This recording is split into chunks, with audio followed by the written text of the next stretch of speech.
Oi, gente, tudo bem? Então, me chamando Mariana. Eu vou falar um pouco sobre a lei número 15.363, de 5 de novembro de 2019. Também vão falar um pouco sobre essa lei o Arthur e a Paula. Então, fazendo uma breve introdução, bem-estar animal é um assunto debatido mundialmente e há bastante tempo também. Ele foi citado pela primeira vez em 1965 no Comitê Burnwell, que é tipo o Ministério da Agricultura da Inglaterra. O assunto sobre o bem-estar animal ele é muito importante para a gente como médico veterinário, porque nós temos contatos com animais de corte, com animais de reprodução, com pets, com animais de laboratório, e o nosso papel como profissionais da saúde também é proteger esses animais, né? Então, essa lei ela aborda a proteção dos animais aqui no Rio Grande do Sul, visando compatibilizar tanto o desenvolvimento socioeconômico quanto a preservação ambiental. Então, nas disposições gerais dessa lei, é vedada a ofensa e qualquer atos de agressão aos animais. É também vedado o mantimento deles em locais desprovidos de liberdade de movimentação e descanso. Também é vedado a obrigação dos animais a trabalhos que possam exaurir a força deles. Também é vedada a venda de animais para menores de idade. Também o sacrifício com venenos e outros métodos para a profilaxia da raiva. Tem muitos outros métodos que a OMS permite, que não são cruéis como esse, né? E também é vedado qualquer outro meio de abate ou de eutanásia que não sejam humanitários. Então, ainda não é vedado o exercício de cultos e de rituais litúrgicos das religiões de matriz africana, bem como o sacrifício animal praticado neles. Esse tema é muito debatido desde antigamente, e não só aqui no estado do Rio Grande do Sul, mas como no Brasil inteiro, porque aqui tem bastante culto de religião africana, né? E de acordo com essas religiões, as normas delas não permitem nenhum tipo de crueldade com os animais. E também são empregados procedimentos e técnicas para que a morte desses animais ela seja rápida e indolor. Então, em 28 de março de 2019, o STF ele decidiu que é constitucional o sacrifício em cultos de religiões de matriz africana. Então, no capítulo 1, falando um pouco sobre os animais silvestres, considerado que as espécies dos animais silvestres que são daqui, independente da fase de vida, elas são bens do interesse do Rio Grande do Sul e devemos respeitar os limites que a legislação estabelece sobre eles. E também dispõe que vendedores de animais que são pertencentes da fauna exótica, eles devem possuir certificado de origem e de licença também da importação para esses animais. E quando eles não possuírem isso, eles vão ser confiscados, né? Os animais vão ser confiscados e também as pessoas vão ser encaminhadas para o órgão competente. Aqui eu trouxe uma imagem da capivara, né? Que é um animal silvestre comum aqui no Rio Grande do Sul. Então, no capítulo 4, também falando um pouquinho sobre animais de produção e de abate. Então, impõem que os frigoríficos e os matadouros eles devem usar métodos de insensibilização antes da sangria desses animais, bem como proíbe o uso dos anabolizantes, tanto artificiais quanto naturais, para fins de crescimento e de ganho de peso dos animais que vão para abate. O rebanho em qual for constatado um residual de substâncias que sejam anabolizantes, ele vai ser submetido a exames complementares e o fornecimento dele vai ser inativado por 6 meses. O abate desses animais ele só vai ser permitido depois que a análise apresentar resultados negativos, e o fornecedor responsável por esses atos ele vai ter que ressarcir tanto o prejuízo causado para os abatedouros quanto os outros órgãos que participam dessas funções. Então é isso, agora eu vou deixar com o Arthur falando um pouquinho. Então, na parte do capítulo 6, a gente tem que, sobre os cães bravios, que o que é necessário para ter eles é a vacinação e o registro, também o uso de focinheira e a não permanência em alguns locais públicos, como escolas e outros lugares. A importância disso são alguns ataques que ocorrem. De vez em quando ocorrem alguns ataques de cães bravios. Aí, isso seria uma medida para evitar esses ataques.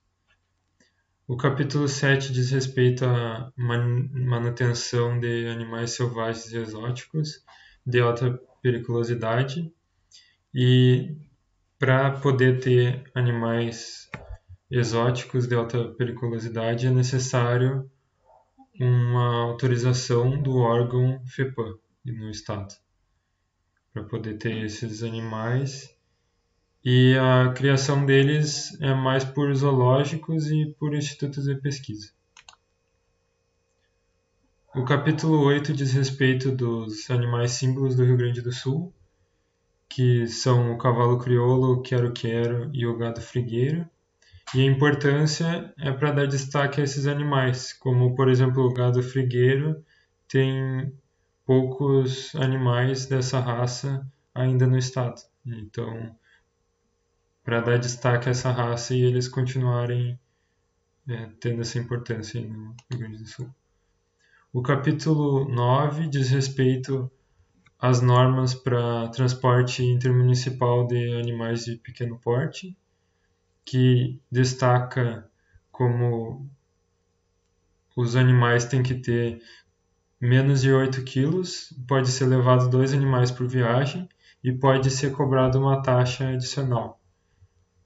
Os animais de ajuda, os animais de guia, cães guia, não tem limite de peso, pode ser levado um então. E o capítulo 10 diz respeito aos circos, que no Rio Grande do Sul a utilização de animais em circos é proibida, e a importância é que nem todos os estados têm essa regra. Alguns estados ainda não é proibido ter animais de circo. Olá, meu nome é Paula e eu venho tratar do capítulo 11 da Lei nº 15.363, de 5 de novembro de 2019. Esse capítulo trata do controle da reprodução de cães e gatos de rua.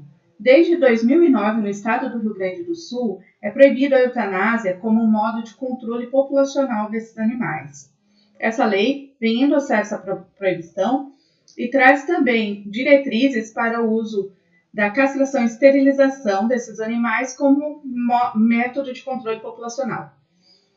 Ainda regulariza o uso da eutanásia em caso de doenças incuráveis e regulariza a questão dos cães de vida livre que não possuem um tutor e sim são cuidados por um grupo de moradores locais, os chamados cães comunitários, garantindo a esses animais a sua segurança e o seu bem-estar. O capítulo 12 cuida da implantação de microchip de identificação eletrônica nos cães comercializados. Esse microchip visa facilitar a identificação e busca do cão em caso de roubos e fugas. Também visa proteger terceiros em caso de mordeduras através da fácil identificação do tutor responsável pelo animal e também facilitar o diagnóstico médico veterinário, uma vez que nesse chip pode estar inclusas as informações de vacina e alguma doença pré-existente. Essa aplicação do chip deve ser feita por médico veterinário autorizado e deve ficar na base do pescoço entre as duas escápulas do animal. O capítulo 13 trata da proibição da utilização de cães de vigilância com fins lucrativos. A lei vem observando que muitas vezes esses animais eram colocados a trabalhar em local não adequado, que não garantiam a sua seguridade, o seu bem-estar, assim como não garantiam a segurança de terceiros, uma vez que muitas vezes os muros e cercas não eram adequados e não tinham nenhuma identificação avisando da permanência de cães bravios. A lei garante que as empresas responsáveis por esses animais após as atividades, não poderiam descartar esses animais de qualquer maneira, ficando responsável pela vida e bem-estar destes até o final. O capítulo 14 fala da Semana Estadual dos Direitos dos Animais. É uma semana que ocorre em outubro, a primeira semana de outubro, que já está integrada ao calendário oficial do estado do Rio Grande do Sul e que visa a promoção através de parcerias entre a iniciativa pública e privada, de campanhas e palestras e todos todo tipo de evento voltado à conscientização da população sobre o bem-estar animal. Capítulo 15 das disposições finais. Estabelece que, em caso de infração, a penalidade deva ser imposta pelo Poder Executivo, em caso de multa, deva ser pago em espécie, e que a penalização por qualquer infração dessa lei não exclui de outra penalização em casos de maltratos no âmbito das leis federal, estadual e municipal. Concluímos, então, que a legislação estadual caminha a passos lentos para uma atualização cada vez mais requerida pelos novos hábitos da população. O papel dos animais está cada vez mais próximo ao ser humano na família, e diante desse conhecimento de que os animais são seres sencientes, devemos buscar o amparo legal para garantir sua proteção e bem-estar, reconhecendo não mais como objetos, mas como seres vivos que são. Muito obrigada pela atenção.